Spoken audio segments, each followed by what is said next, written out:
મુખ્યમંત્રી ભૂપેન્દ્ર પટેલના હસ્તે ભાવનગરમાં 74મા સિનિયર નેશનલ બાસ્કેટબોલ ચેમ્પિયનનું ઉદ્ઘાટન। ગુજરાતના સ્પોર્ટ્સ કલ્ચર ખીલી ફાલ્યું છે તે વડાપ્રધાન નરેન્દ્ર મોદીના વિઝનનું પરિણામ છે। 5 થી 12 જાન્યુઆરી સુધી ભાવનગરમાં દેશની સૌથી મોટી બાસ્કેટબોલ ટુર્નામેન્ટનું આયોજન। આવનારા દિવસોમાં ગુજરાત સ્પોર્ટ્સ હબ તરીકે આગળ વધશે।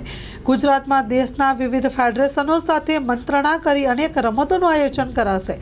ગુજરાત સ્ટેટ બાસ્કેટબોલ એસોસિએશનને ₹30 લાખ મદદ આપવાની રાજ્ય સરકારની જાહેરાત છે। મુખ્યમંત્રી ભૂપેન્દ્ર પટેલના હસ્તે ભાવનગરમાં 74મા સિનિયર નેશનલ બાસ્કેટબોલ ચેમ્પિયન ઉદ્ઘાટન સમારોહ ઇન્ડોર સ્ટેડિયમ સિદ્ધેશ્વર સ્પોર્ટ્સ સંકુલ ખાતે યોજાયો। માં motor driving, safe and sure driving. Driving એ શોખ સાથે આપની મોટી જવાબદારી પણ છે।